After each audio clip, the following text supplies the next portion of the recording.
it is to be a mentor or a mentee, creating a branch mentoring program, and some resources that are also on the website that'll help you create a mentoring program for your branch. So some of the common workplace issues that women face currently is gender income inequality. Females make up about 20% less than their male counterparts, and that gender pay gap will not be eliminated until 2059 at the current pace that we are working on. Work-family life balance, especially now in the face of COVID, has really been exponentially put out there because women are now at home and they're also the ones that are doing the childcare.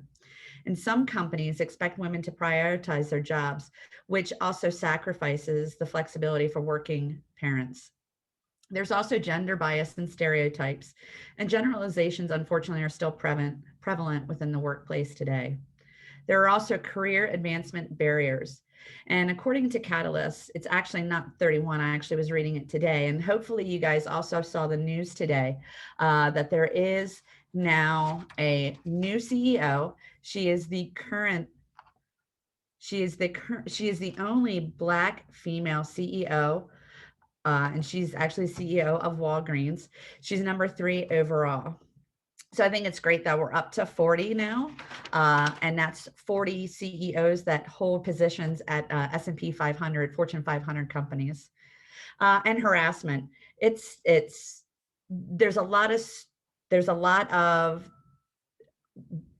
strides that we're making towards preventing harassment and fixing harassment, but it's still out there and it still exists. So even though women make up 50%, almost 50% of the workforce, women only represent 5% of CEOs, 26% of senior level managers, and 30% of mid-level managers.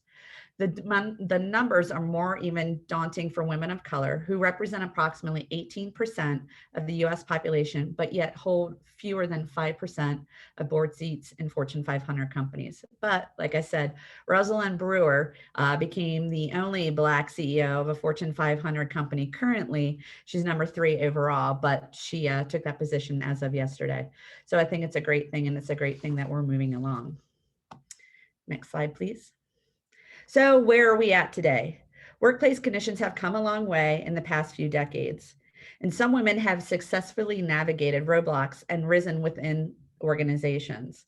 Society is currently working on changing circumstances, but the progress is still slow. Next slide, please. So what can we do? What can we do as women of AAUW? We can create a women's mentorship program and create an environment where issues can be discussed. And we can help women navigate their careers and network within career paths. And you can attract and retain younger members. Right now, 71% of Fortune 500 companies are offering mentoring programs, and mentored students are 14% more likely to stay in college and 13% more likely to graduate college after 4 years.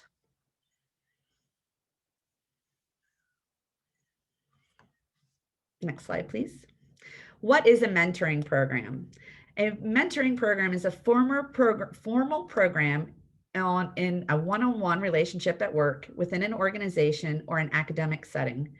It requires strategic planning and organization to connect people, increase knowledge, and build skills for future goals and milestones.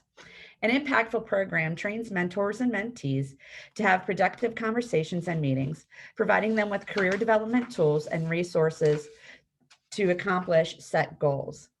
It also allows for experienced women to help other women less experienced within the field of choice. And mentoring encourages leadership development, and it also teaches new skills. So one of the questions that a lot of the questions, you can get the next slide, please. A lot of the questions people would ask is, why would we want to have a mentoring program? And there's a lot of great reasons why we should have a mentoring program. And the first one is we want to make sure that we're attracting new members of all age groups. And we also want to make sure that we're helping them get up to speed and contribute to the branch faster. We also want to make sure that we're retaining those members that we have currently as part of the branch. And right now, the millennial generation, 78% of them feel that a mentoring program made them feel more engaged in an organization. And one of the things I want to make a comment on is I have a coworker whose daughter I'm friends with, and she's a senior at University of San Diego currently, and she works in admissions. And I reached out to her and I asked her, what can we do as a AAUW organization to attract some of the younger members? And in a lot of cases, it's what's in it for them.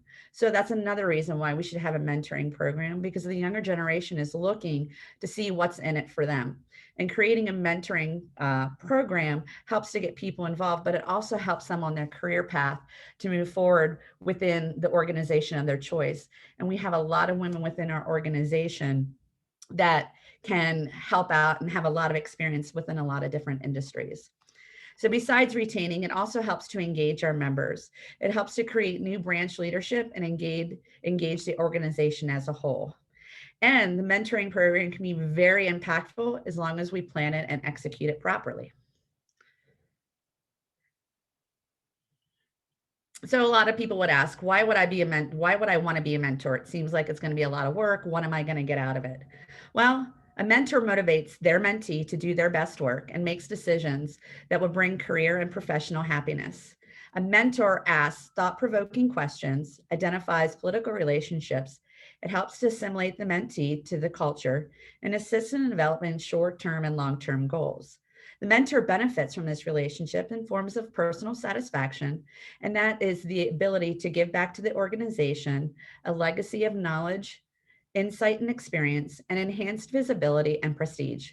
The mentor also gains new perspective and insight from the mentee's viewpoints and experiences. So now that you know what it would be, why you should be a mentor, what do mentors actually do? So a mentor is an advisor who provides guidance and support to help someone develop, understand, and navigate their career. A mentor should have contextual experience related to the mentee, more experience than the mentee, a desire to help the mentee as well as the organization, the ability to help the mentee set and obtain goals. A mentor should also provide vision and insight and encouragement, also a safe environment for taking risks and making sure that they're agreeing to the commitment of time it's going to take to be a mentor. So the responsibilities of being a mentor. Creating a culture to bring the branch to the next level brings out high performers and future leaders to move into leadership roles. This also creates a learning and development focus and how to build productive relationships for both the mentor and the mentee. It creates an environment for real relationships, but it just can't be a check the box type of relationship. You want to make sure that as a mentor, you're being sought out for advice and you're not just a sounding board for issues that the mentee is experiencing, which would be experiences that most people would face early on in their career. It's more to help people navigate through it. You also want to make sure that you are seeing and assessing any type of opportunities or threats for the mentees. They help explore the pros and cons of working on projects or pursuing new opportunities. They keep a watchful eye on spot roles and projects that offer development, visibility, as well as good press, and helping the mentee identify potential allies, resources, or any type of shifting circumstances. They also stay alert for any type of rumors or unjust perceptions, the emerging conflicts, potential adversities, or any type of red tape complications, assignments, or organizational changes that may negatively impact the mentee. They also make sure that they guide, counsel, and coach. Mentors serve as confidants, sounding boards, and personal advisors. They listen and help mentees think through challenges, gain perspectives, and consider options. They may address leadership skills and behaviors and help mentees explore and understand emotional reactions, relationships, and organizational culture. Personal factors such as life stage or any type of non-work commitments or problems may or may not be part of the conversations, especially early on when you're forming the mentee-mentor relationship. You also want to make sure that you're teaching your mentee. It's a transfer of knowledge knowledge, teach skills, and share your experiences. They do this directly, but also by telling stories that are relevant to the mentee situation. They may invite the mentee to shadow them on a project or join them in meetings and help to debrief them later on. They may also do the reverse, shadowing the mentee and providing feedback. Mentors also model behaviors, and they need to be keenly aware of their own behaviors. They should be willing to discuss how they handle situations, how their ethics, values, and standards, styles, beliefs, and attitudes, and methods and procedures. Mentees may pick up things through observation and will likely follow the mentor's lead, adapting to what they see in their own style of situation. Motivate and inspire. You want to make sure as a mentor, you're providing support, validate, and encouraging your mentees. They engage collaboratively. You want to make sure you're building ideas together rather than just being authoritative and directive.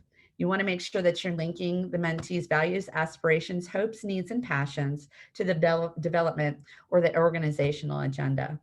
And practicing authentic leadership. Authentic leadership is a management style in which leaders are genuine, self-aware, and transparent. An authentic leader is able to inspire loyalty and trust by consistently displaying who they really are as a person and within their professional experience. Mentors should show willingness to share failures and personal experiences by sharing both how they did it right and how they did it wrong stories. These help to provide valuable opportunities for learning for the mentees. The best teachers have always been and always will be those who remain curious learners themselves, encouraging a growth mindset, which I have a great book for at the end, and a learning attitude with your mentee by inviting them to professional development and networking events. You just want to make sure that you're keeping in mind that your experience will vary based on the purpose and the people that are involved. So not everything that I just covered is going to be relevant to the mentor-mentee relationship, but it's just something to keep in mind and things that we can look at to focus on. So I've been a mentor a couple of different times in my life. I'm currently a mentor for a student in the MBA program through Point Loma. So I have my own mentee, but sometimes we end up in our lives being a mentor and not knowing it. And throughout my career, I've ended up mentoring one female to move into a higher level role, same thing with a male moving into a higher level role. And at my last company, I mentored one of my customer service managers, and he's moving into the role that I just left to move on to the company that I currently work with.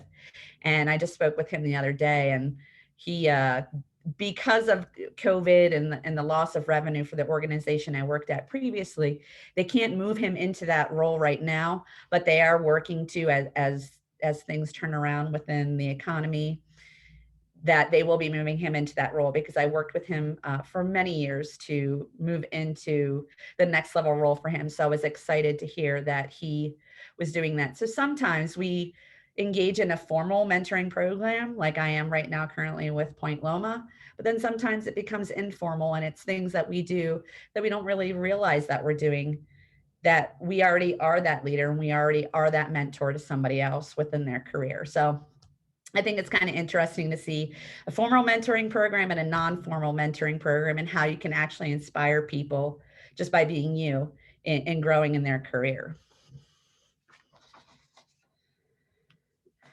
So being a mentee, I'm also a mentee, and we'll get to that in a moment. But successful leaders don't go it alone, and they have a network of friends, colleagues, coaches, mentors, and sponsors who over the years have played various roles in helping them learn and advance their careers. But establishing those key relationships requires intention and effort. It can always feel awkward to say, will you be my mentor, when you don't know somebody very well? And a potentially great mentor may hesitate or decline or commit if they're unclear of what you expect from them. So you want to make sure that if you're going to be reaching out to somebody to be your mentor, that you have that connection with them first. You want to make sure that you know what you want as a mentee. Take time to identify your strengths and development needs and clarify what you're working towards. People who are busy and talented, they're going to respond more positively to helping you with a specific goal or challenge rather than a vague request of, hey, could you be my mentor? Second, you want to make sure that you consider who already knows what you need to learn or could offer a perspective in which you would value. A mentor could be a peer at any level if they have a skill or ability you may want to learn. A mentor may also be outside the organization, such as a former manager or somebody within the community. Consider somebody you admire, somebody who knows your work, or somebody who advocates for others, like AAUW. Third, you want to make sure you build a relationship, then reach out. Don't cold call somebody to ask to be your mentor. If you haven't your eye on somebody who you want to be your mentor, build a connection with them first before you ask. Once that relationship is built, then you can ask if they want to be your mentor and would be willing to mentor you through any commonalities. And at the end, there's also a resource on how to ask those questions or to generate those questions to ask somebody to be your mentor. Another thing that would be great is making sure that you create a personal brand. And it's definitely expected in today's increasingly digital world. Professionals each have their own story to tell and goals, skills, and experience to share. A personal brand is similar to a corporate brand in many ways, like Apple's Think Differently and Nike's Just Do It. It's who you are, what you stand for, and the values that you embrace in the way that you express those values. Just as a company's brand helps you to communicate its values to customers and stand out for the competition, a personal brand does the same thing. It also helps to show current employers or potential employers uh, your unique identity and your clear value that you can display to them. That story can play an important role in establishing or boosting your career. In fact, an overwhelming 85% of hiring managers report that a job's candidate personal brand influences their hiring decisions. Your personal brand should highlight your strengths, establish a reputation, build trust, communicate your unique attributes that will bring you to your current or desired industry. Cultivated well, your personal brand will signal to employers whether or not you be the right fit for an open role. So in a lot of cases, there's jobs out there. You can apply for a lot of jobs, but if you have the ability to network, you're going to find jobs that aren't posted, but because you have the ability to network and you have a great personal brand that you've built, it opens up doors that normally aren't open up. And there's positions that are hidden or ghost positions that companies don't put out there, but being able to network gets you in the door and gets you jobs that necessarily will never be posted. But having that personal brand, and I'm not talking about Facebook and I'm not talking about Twitter or Snapchat, I'm talking about a LinkedIn profile. And if you don't have a LinkedIn profile, definitely recommend setting it up and start reaching out to people to get connected, especially in a field that you have an interest in. And then self-advocacy. A mentor encourages self-advocacy and helps their mentee see and strive for horizons and possibilities that may not be apparent to them in their current environment. A mentee also seeks constructive feedback as well as encouragement. They have a strong commitment to professional growth and the ambition to succeed. In recognition of the time and an effort mentor puts in establishing the relationship and providing support, a mentee is willing to take the initiative to ask questions, seek learning opportunities, and listen to constructive feedback. The mentee benefits from this relationship via personalized education, training and counsel, increased visibility and opportunities for advancement in the organization, and a greater awareness of career and personal capabilities and possibilities. So, what should a mentee have? They should have a desire to learn, to grow and succeed, aware of personal responsibilities and goals, ability to listen and follow through with directions. A mentee should also be willing to assess his or her individual needs, take initiative in skill and career development, participate in the mentoring relationship, develop and utilize their skills of professionalism. So, as I stated earlier, I have a mentee. I'm a mentee. My mentor is Natasha. She's an executive director for special events and filming with the city of San Diego. And I got to meet her through my last company that I worked for. She was our client contact for the city of San Diego, ended up moving to the airport, San Diego airport, and now she's back with the city.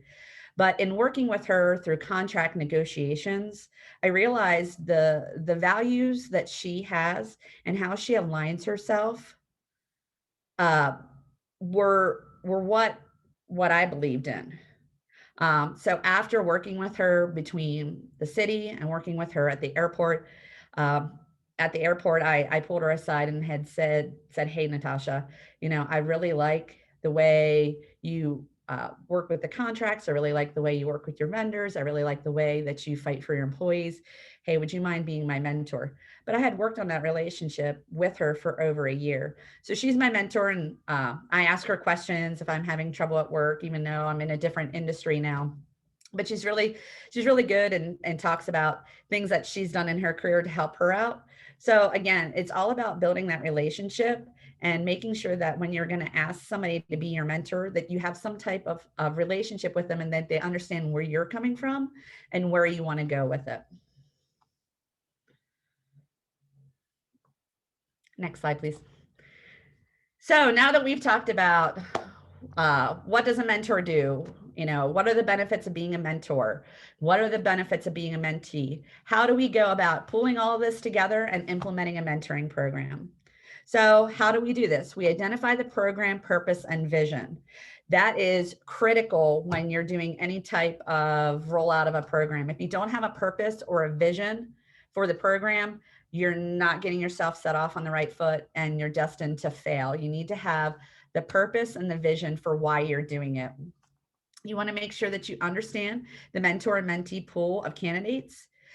That is critical to make sure that you're matching people up who want to be matched up. The mentors and the mentees, do they have commonalities? Are you matching them up? If somebody who's in STEM, or somebody who's in the business realm, or somebody who's in speech track, gov track. I think of all the different things that we do at AAUW. Are we making sure that we have the correct people matched up within the pool of people that we want to have to be mentors or mentees?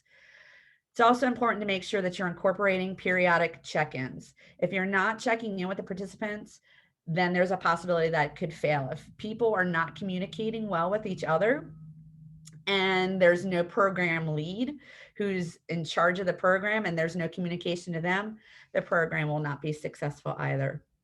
And you want to make sure that you provide consistent communication. There's that old phrase, you can never over communicate. And in rolling out and implementing something new, you can never over communicate. So this can definitely be a rewarding experience for both the mentee, the mentor, and the branches if we do it correctly. So there's 5 steps that I have identified in order to create the mentoring program. The first one is define the program.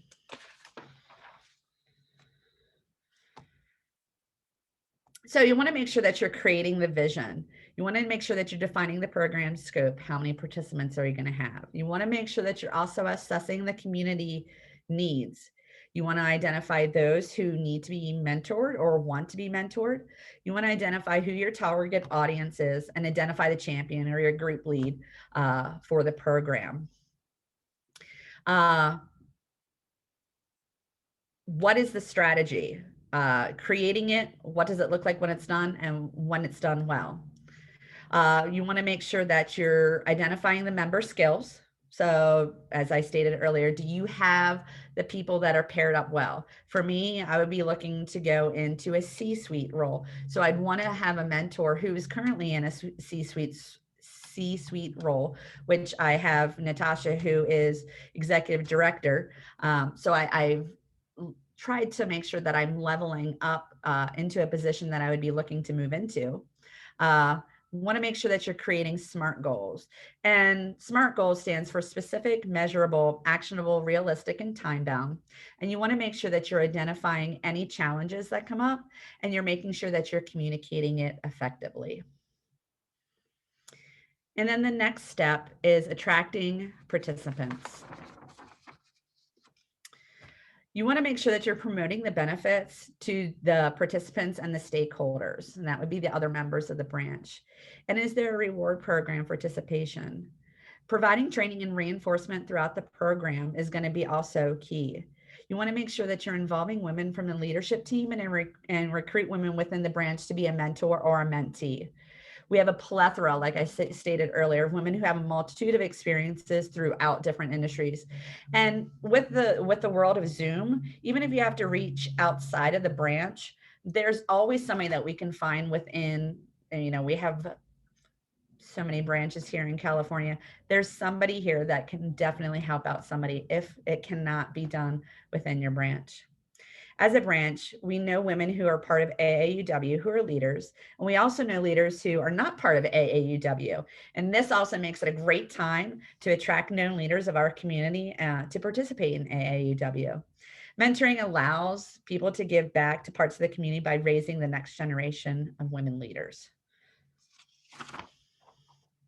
And the third step is connecting the mentors and the mentees. You want to make sure that you do the best practices to match people with a solid profile for all participants. Critical profile elements include development goals, specific topical interest, locations, and experiences. The more you know about the participants, the better chance the participants are going to be a good fit, which creates a happy and productive mentoring outcome. You also want to make sure, again, you're providing the training and making sure that people understand their roles and responsibilities as mentors and mentees. And as you'll see at the end, we have a lot of resources for everybody to make sure that when you're setting this up, if you choose to set this up, that you'll be set up for success. Step 4, guiding mentoring relationships. Now that you have everyone enrolled, trained, and matched, this is where the actual rubber meets the road. This is where the mentoring begins. This is where it also becomes stuck. You want to make sure that you have a direction and a plan to ensure that the mentor relationship continues to gain focus and momentum. Having a structure and expectations are critical. At the start, you want to ensure that the expectations are set. And I have 3 of them that I'll talk about. The first one is you want to agree on the purpose or the focus of the mentoring relationship. What is the mentee currently working on? What are their goals and challenges, aspirations, and interests? Does the mentor have helpful knowledge of the experience, opportunities, or connections to share that relate to these goals, challenges, or interests? And how might the organization benefit from these conversations with each other? The second one is confirm your expectations. You want to make sure that you're asking clarifying questions such as how often and where will you meet? Who will be initiating the meeting? What type of guidance would be helpful? Which topics are confidential? How long might this last? And any type of goals or expectations. And then the last one is identify potential problems and strategies to address them. Are there any concerns about not having enough time with each other or time together? What does the mentor do if the mentee does not ask for help or seems unreceptive to feedback? Or what if the mentor doesn't provide help or relevant support? And what if overall it's just not a good fit? These 3 expectations, they're going to serve 2 purposes. That brings focus to the onset and adds accountability to accomplish something, and provides help and resources throughout the mentoring relationship is another key point. You want to make sure that you're delivering chunk-sized content at key points. You also want to make sure that you are establishing checkpoints and progress reporting. Establishing the checkpoints where the mentors report on their progress. This helps to ensure that the mentors and mentees stay productive. And if needed, sometimes we have mentors that are short term and we have mentors that are long term, and sometimes we have lifelong mentors.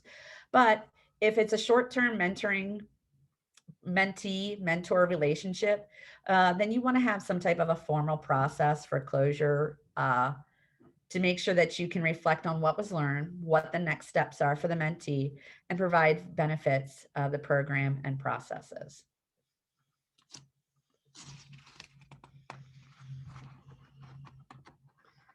And then the last step is measuring the mentoring program.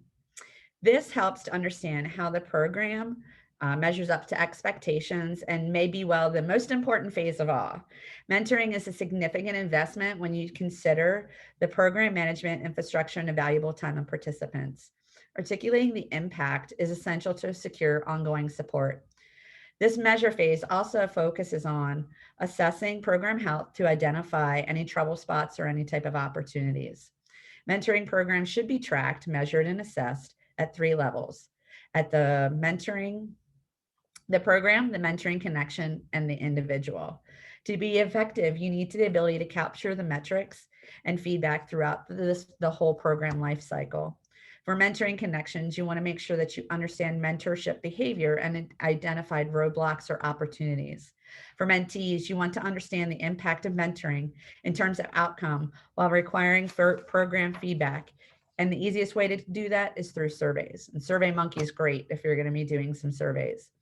You want to ask both mentees and mentors how well the mentoring program met their goals and any ideas on improvement for the program.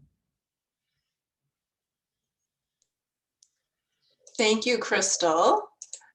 Before we go on to Q&A, I wondered if you wanted to go through any of the resources that we have on the next couple of slides, and then we'll get into some questions. Okay, so I'm gonna go right here.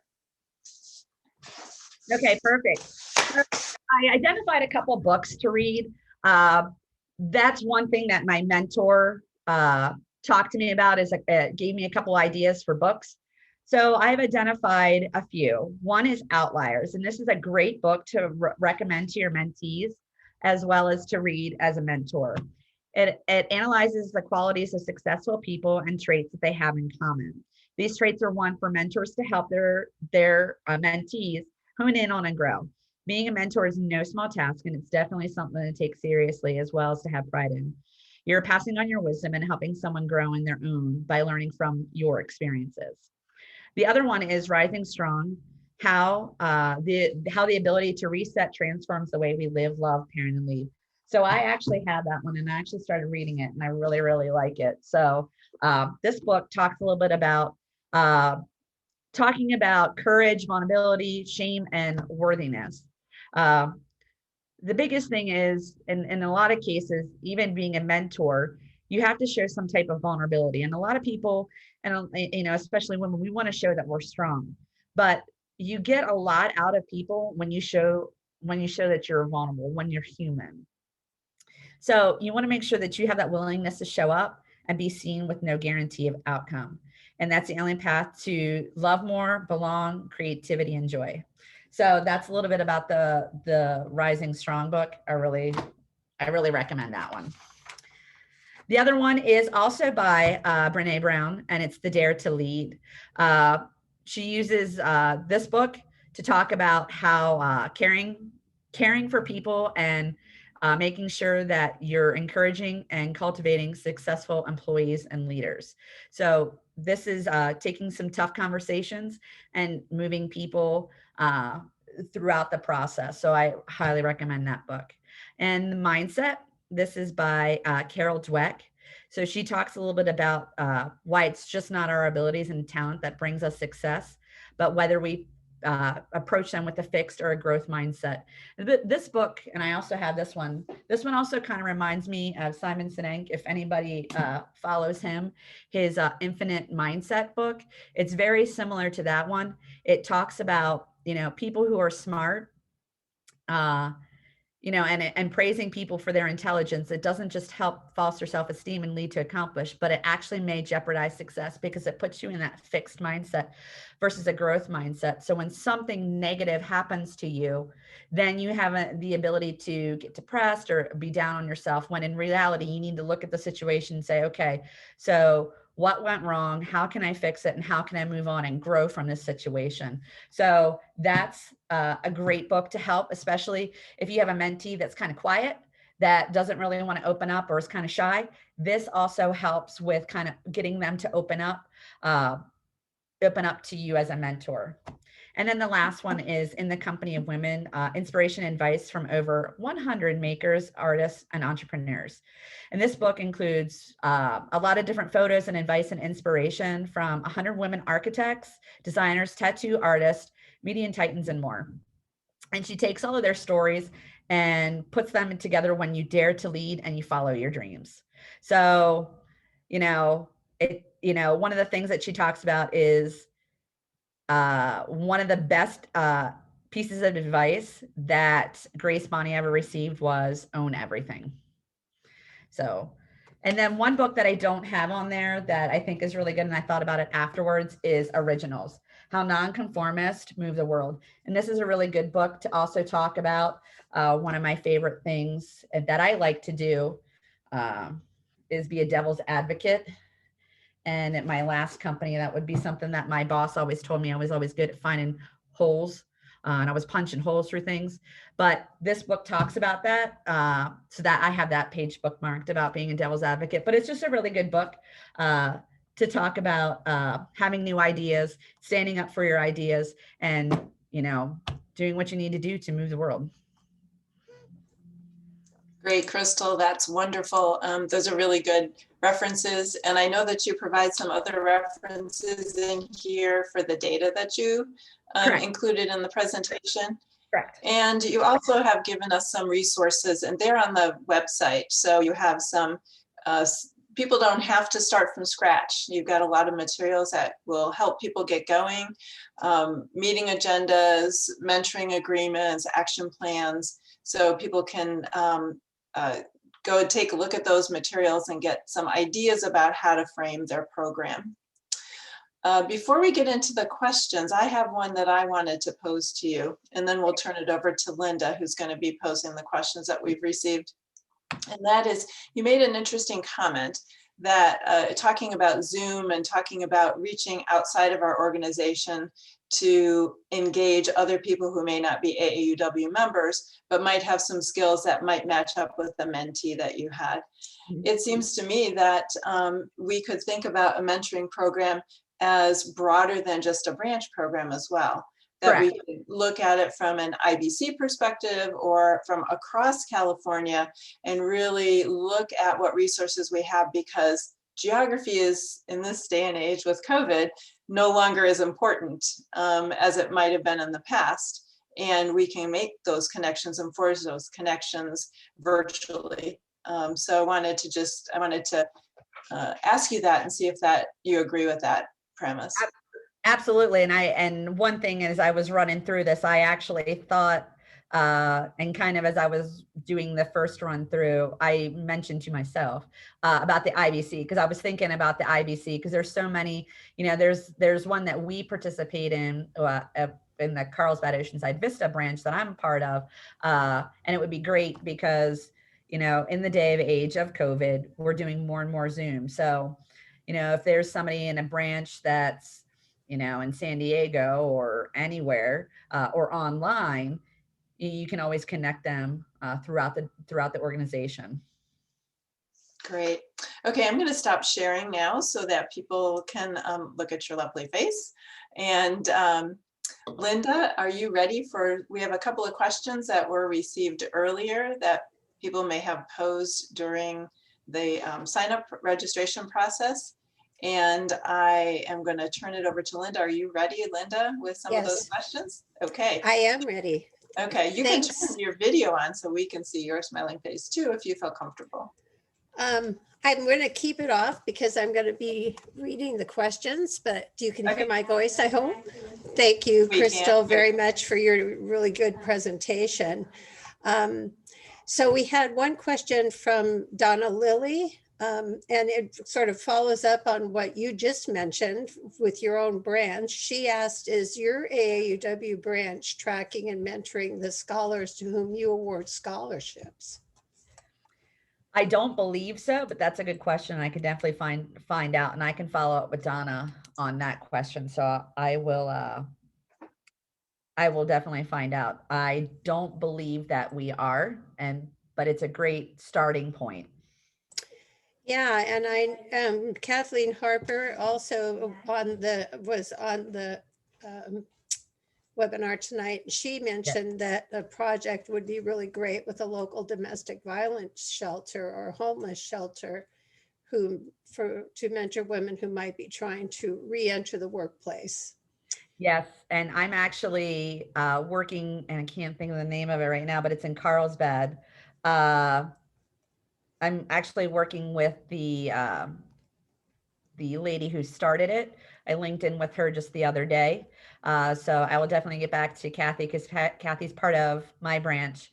I will get back to her on that, because I have a connection to do that, because that's something that's actually I'm passionate about with women who are part of domestic violence, women who have been trafficked, human trafficking. I'm part of the Center for Justice and Reconciliation for Point Loma. And so I work with them, and I've participated in a couple of their programs for women who have been trafficked. So yes, that's something that's very important to me as well. Right. Okay. And we have Jackie Zev had mentioned that she was attending the webinar because she thinks you should give back by mentoring women, but I don't have any confidence that I could actually be helpful. After listening to all the good things a mentor should do, I'm even less confident. How can I gain confidence in my ability to make a difference in someone's life?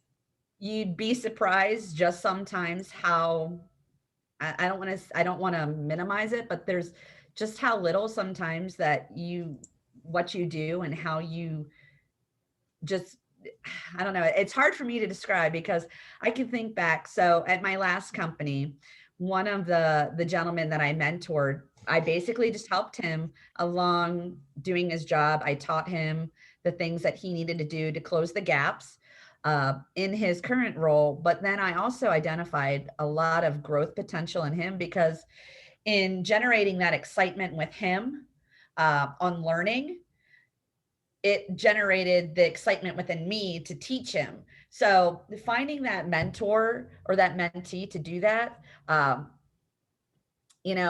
think sometimes as women, we like to downplay how we are, and we have a lot to give.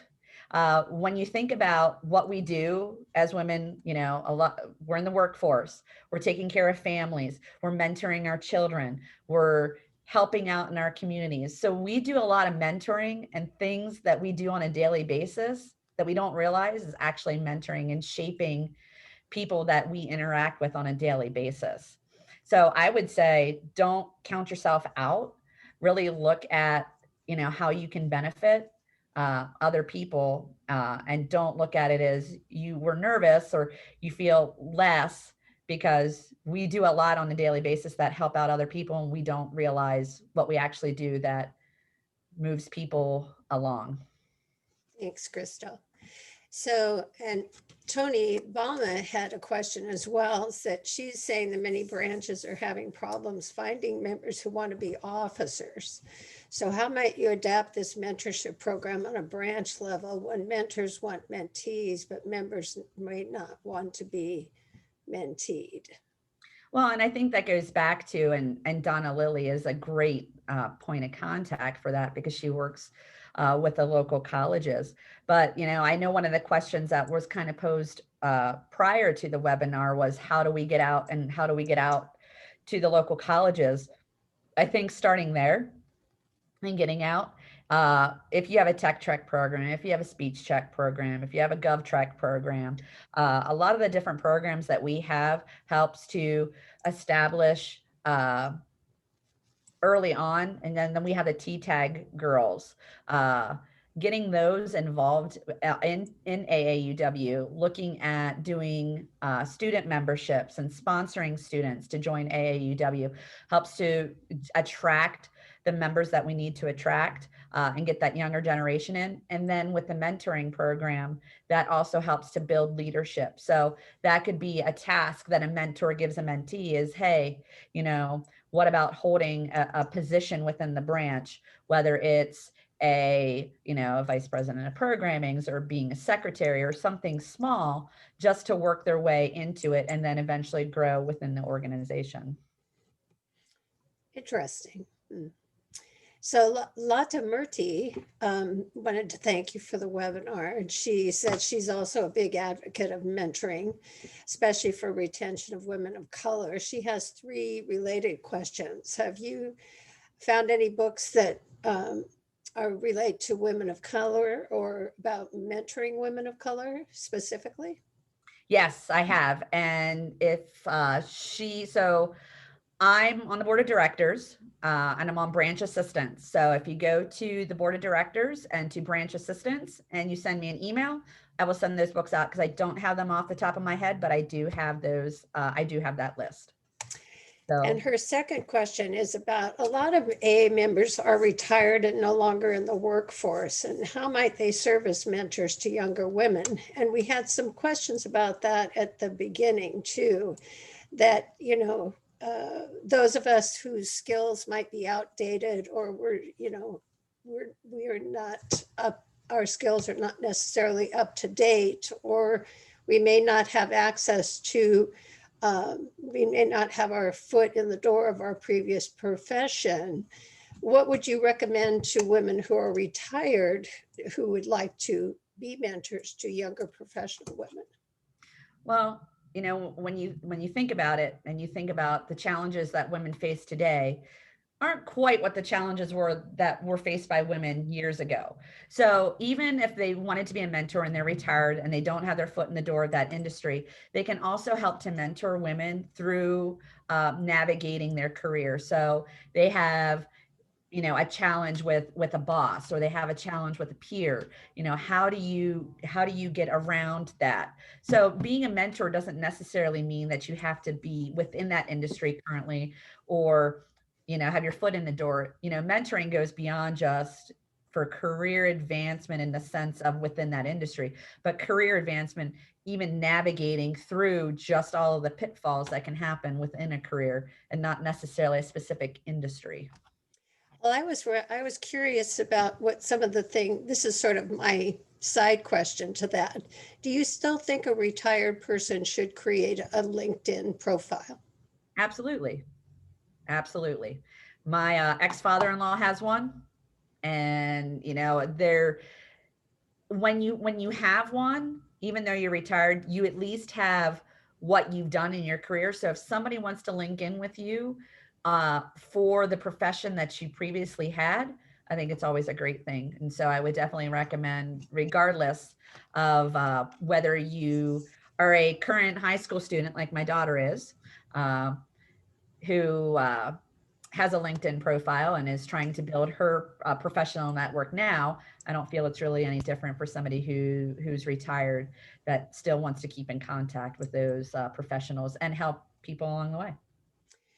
And Laura's last question, she was wondering about your views on the importance of race matching in selecting mentors and mentees. So I think it's important if it's important to the mentor and the mentee. I I would make sure that it would be comfortable for both of them. If they want to be matched up via race, they can definitely be matched up via race. But I think that it needs to be something that they both want. I don't want to just say that, well, because they're of this race versus another race, that they shouldn't be paired up, because maybe there's something that somebody can learn from somebody of a different race, regardless of whether they're a mentor or a mentee. Yes, the challenges for Black women over Latina women are very different. Even when you look at pay scales, from white women to Black women to Latina women throughout the year, when their pay catches up to the pay scale of men from the previous year, Latina women tend to go into September, October, where Black women usually catch up in July or August, and it's usually April for white women. So, I would say it's up to the mentor and mentee on what they want. Okay, so Nancy Sewell said, regards to, she had an idea of allowing women who are in business in the branch to list their business with the AAUW so other members can use their services. But she was also talking about many of her branch members are retired. So, and trying to find those people who can put together their services and be able to show those to women who are looking for mentors. So it wasn't really a question, it was a suggestion. So Yeah. Maria, go ahead. No, I was just saying that's kind of what Sandy was talking about earlier. Within the COVID has taught us a lot of different things, and it's taught us that we can really branch out more than what we thought we could with Zoom. So that kind of goes back to that. Yes, there's a lot of women who are retired, but we can branch it out to much further than what our branch is currently. So Maria Tagliaferri, I hope I said the name right. She mentioned SMART goals. Can you review those again? What it stands for? What they stand for? So SMART goals are specific, measurable, actionable, realistic, and time bound. So when you're developing any type of program, you want to make sure that you have SMART goals. Is, what you're working on, um, and what you're coming up with it. Is it specific? Is it measurable? Can you measure it? So doing the mentoring program, yes, we can put a measuring process in place. We can see how effective the program is. Is it actionable? Can we go back and look at the different forms that are out there that I've created? We have a mentoring agreement. We have a mentee and a mentor action plan. So is it actionable? Yes, we can go back. If we're taking the notes that we're supposed to, we can go back and it's actionable. Is it realistic? Yes. Is it, can we accomplish what we set out to accomplish? And is it time bound? And that goes back to, closing out a mentoring program or closing out a mentee mentor relationship. So, we're going to do it for 6 months, 1 year, or is it, is it a lifelong mentoring program, whatever it is. So, is it time bound? Okay, so you said specific, measurable, Actionable, actionable, realistic, and timely, and time bound. Yes. time bound. Okay. I was going to put them in the chat so people would know. And then Donna Lilly made a comment just for everyone's awareness that that the San Ramon branch is mentoring students at Cal State East Bay through the Renaissance Scholars who are foster children. And they are partnering with another group to bring mentees to the program. And she has more information about that if you're interested. And Okay. there were some, if anybody's interested, there were some quite a few issues about recruiting members to participate. And one of Maria's other questions was, how can you offer creating some excitement about bringing this new program to the branch? I think how, to make it really sound like it's going to be fun and exciting to be participating in this program.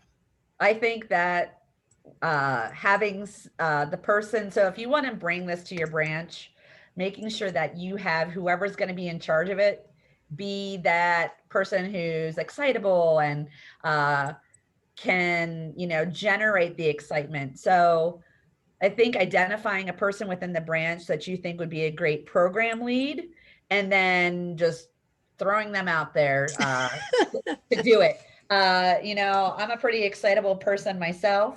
I can go out and generate some excitement, but I think initially, in order to generate that excitement, and if it is something that you want to do, whoever your program lead needs to be somebody who's very positive, very energetic.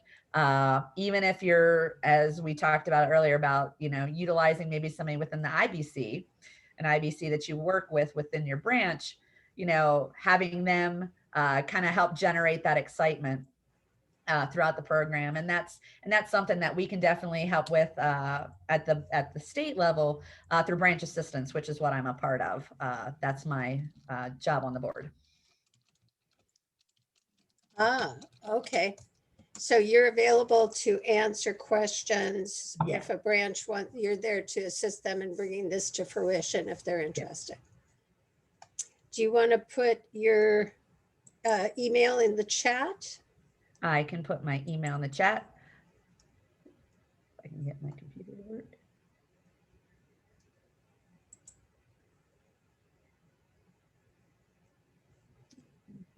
Sandy, did you want to ask if there were any additional questions?